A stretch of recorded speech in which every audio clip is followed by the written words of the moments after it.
When Russia invaded Afghanistan in 1979, the U.S. vowed to boycott the 1980 Moscow Olympics. Neither the American people nor I will support sending an Olympic team to Moscow. Another 64 countries boycotted the Olympics that year. From the space race to nuclear weapons, the U.S. and Russia fought a war of influence that also struck the world of sports.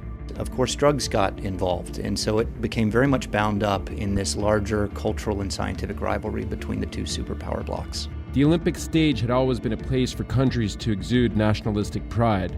But in this Cold War tension, sports became another no-limits battleground for the U.S. and Russia.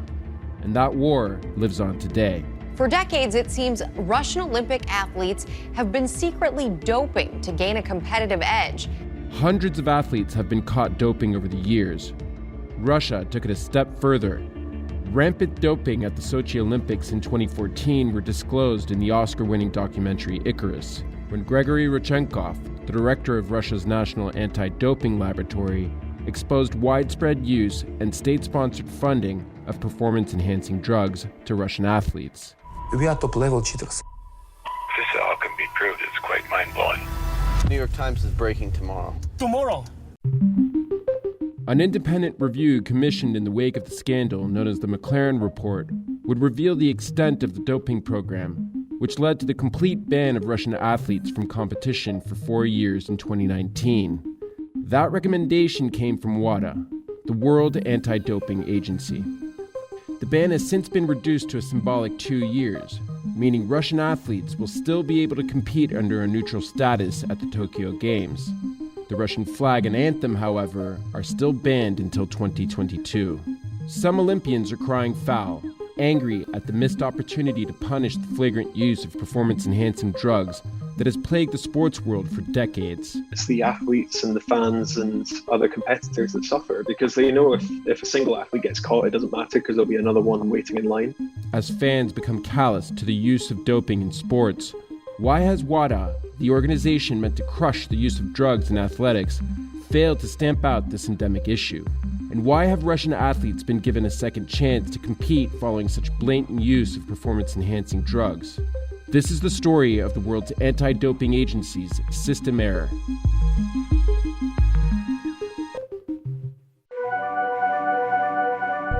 As doping in professional sports became more common through the 80s and 90s, a scandal that would come to be known as the Festina Affair rocked the cycling world in 1998. The scandal began last week when the Festina team masseur was stopped on the France-Belgium border.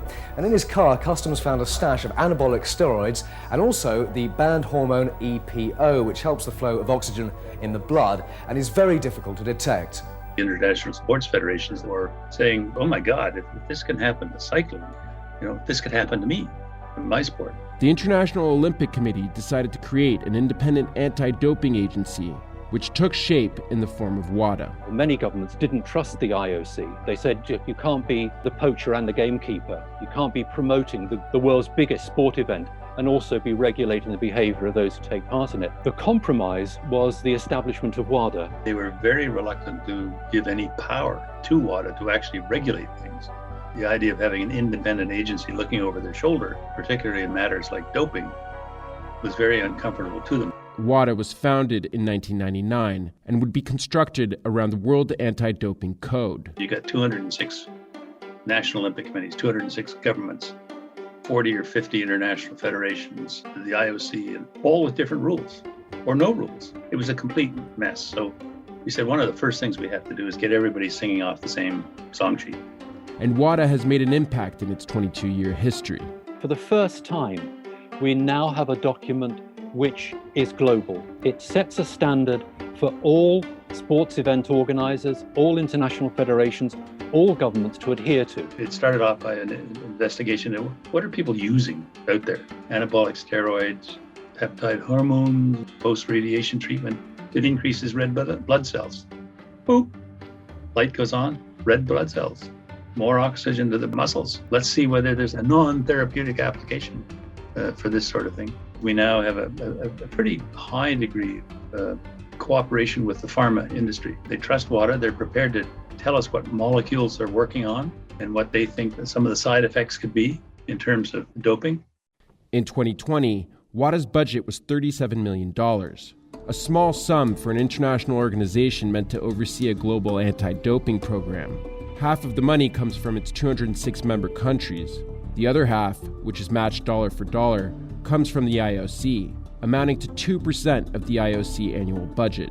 The income that comes into the IOC is derived from a product which they promote as being fun, youthful, exciting, and clean, relatively clean. You'd think they would want to invest more money in ensuring the maintenance of the value of that product.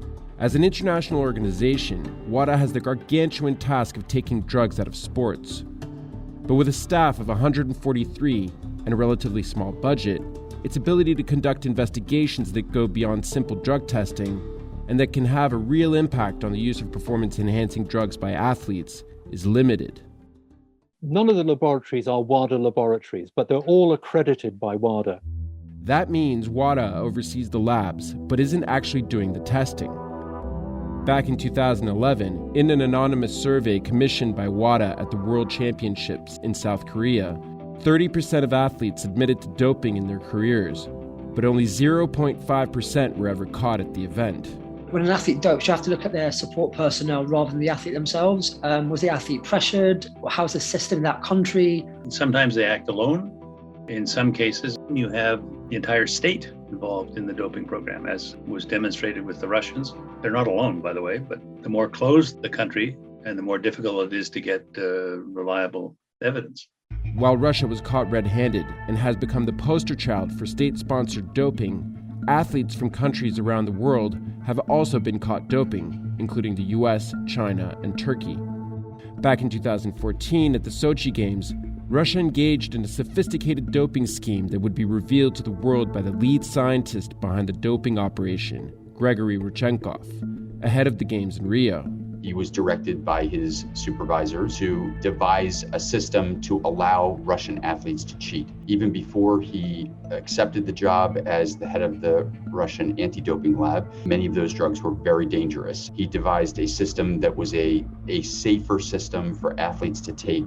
And so when Russia got the Sochi Winter Olympics for 2014, this is when the system was fully operational because Russia controlled all of the internal processes to test athletes. Any positive samples given during the Games were smuggled out of the official lab through a hole drilled in the wall by the Russian Secret Service.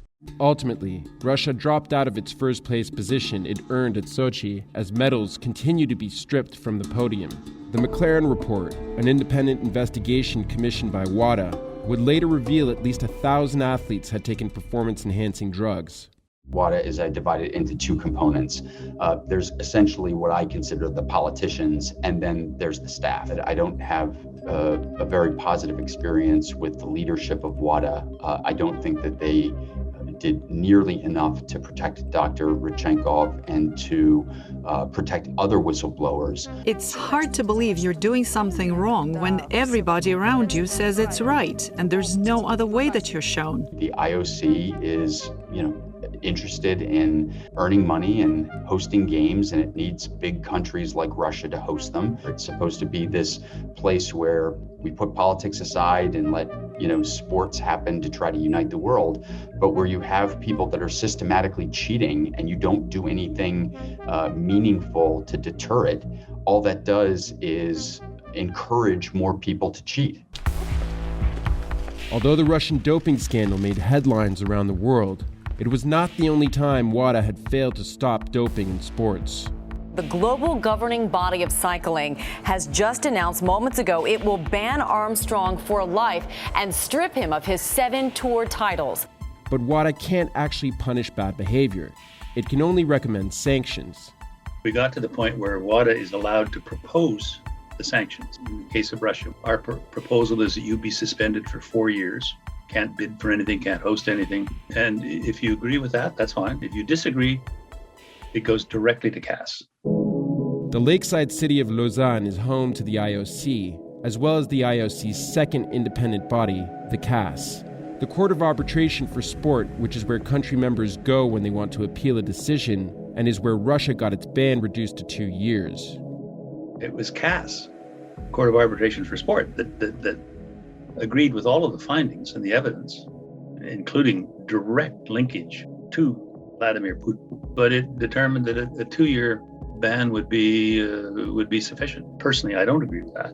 Here's a country that went for 10 or more years, totally devastating the entire system of fair competition, destroying the lives and athletic careers of all kinds of other athletes. And for that, they get a 2-year ban. Both WADA and CAS are supposed to be independent bodies, free to recommend punishments for country members that behave badly. However, they have often been led by current or former senior members of the IOC, including Craig Reedy, John Coates, and Thomas Bark, presenting a potential conflict of interest. As athletes and fans gear up for this year's Olympics in Tokyo, WADA's limited budget and power to enforce the rules will mean performance-enhancing drugs will likely still be a part of the show. The dream version would be an adequately funded organization that has the power to impose sanctions in the case of anti-doping. While WADA could be stronger, I think it's done a remarkably good job in its 20 years, and sport is cleaner and better for it. If WADA could be the perfect form of itself, it would be essentially like the FBI. It would be an agency that didn't report to the IOC, seek meaningful cooperation from countries that were suspected of running state-sponsored doping systems. It would have the power to ban them, and it would have the power to at least assess penalties against government officials, doctors, coaches, and athletes that engaged in doping.